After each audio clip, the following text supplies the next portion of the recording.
3 প্লাস্টিকে মাছ আছে।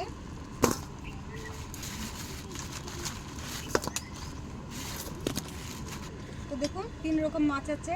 এটা আলাদা মাছ, এটা আলাদা মাছ, এটা আলাদা মাছ। দেখুন এটা হচ্ছে কি মাছ বলুন তো? এটা হচ্ছে পুঁটি মাছ। পুঁটি মাছ এটা কত বড় পুঁটি দেখুন। আর এটা হচ্ছে রুই মাছ, রুই মাছের বাচ্চা। আর এটা এই মাছটা আমি নাম বলতে পারলাম না, আপনারা জানলে কমেন্ট করে বলবেন। দেখুন মাছগুলো কেটে নিই, আঁশগুলো ছাড়িয়ে নিচ্ছি। দেখুন দেখুন আঁশগুলো এটাতে ছাড়াতে খুব ভালো হচ্ছে, তাড়াতাড়ি হচ্ছে। এটা দেরি হচ্ছিল তাই এটা দিয়ে করছি আমি। সব মাছ ছাড়িয়ে নিয়েছি, আঁশগুলো কানকোগুলো কেটে নিচ্ছি। এরকম করে ধরে কাটতে হবে।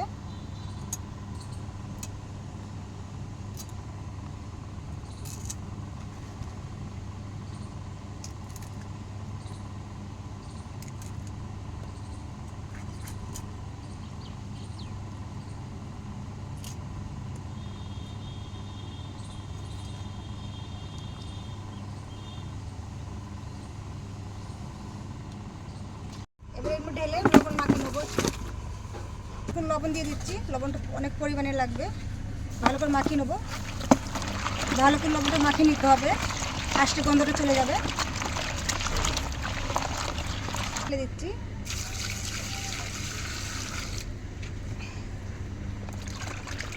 এবার ঢেলে দিচ্ছি, আর একবার ধুয়ে নেবো। ভালো করে হাত ঢুকে ঢুকে ধুতে হবে, তাই নোংরাটা বেরিয়ে যায়।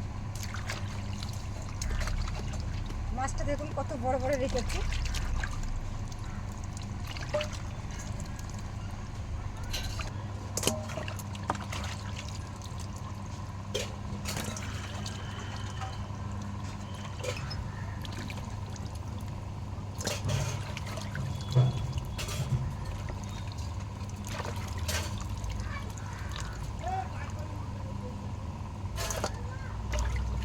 এইগুলো রান্না করবো এখন, আর এগুলো রেখে দেবো। হলুদ লবণ মাখিয়ে ফেলেছে। তেল দিয়ে দিচ্ছি কড়াতে। মাছে একটু হলুদ দিয়ে দিচ্ছি, একটু লবণ, সর্ষের তেল। তেলটা গরম হয়ে গেছে, একটু লবণ দিয়ে দিচ্ছি তেলে। এক এক মাছগুলো দিয়ে দেবো। এখানে নিয়েছি পটলে, শুকনো লঙ্কা, রসুন, আর এইখানে নেবো সর্ষে, কালো সর্ষে। এগুলো এক পাশ ভাজা হয়ে গেছে, এক পাশ উল্টে দিচ্ছি, লাল লাল করে ভেজে নেবো। সব তেলে নিচ্ছি, ভাজা হয়ে গেছে। তেলের ভিতরে একটু তেল দিয়ে দিচ্ছি, দিয়েছি কালো জিরে সম্বরা। এখানে দেবো পেঁয়াজ কুচানো। তো দেখুন মাছগুলো কত কড়া করে ভেজে নিচ্ছি। ভিতরে একটু কাশ্মীরি লঙ্কা দিয়ে দিচ্ছি, দিয়ে দেবো বাটা মশলাটা। এটা ধুয়ে জল দিয়ে দিচ্ছি যাতে মশলাটা পুড়ে না যায়। দিয়ে দেবো হলুদ, লঙ্কার গুঁড়ো, জিরের গুঁড়ো। ভালো করে মশলাটা ভেজে নেবো। দিচ্ছি লবণ, লবণ 2 চামচ। দেখুন মশলার থেকে তেল ছেড়ে দিয়েছে। এবারটা হয়ে গেছে মশলা ভাজা আমার। আমি এবারে জল দিয়ে দিচ্ছি জল।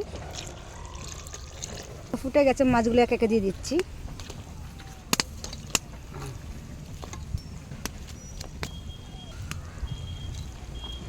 ঢাকা দিয়ে দেবো 10-15 মিনিটের জন্য। একটা কাঁচা লঙ্কা চিরা, একটু সর্ষের কাঁচা তেল, আবার 2-4 মিনিটের জন্য ঢাকা দিয়ে দিচ্ছি 10-15 মিনিটের জন্য আবার।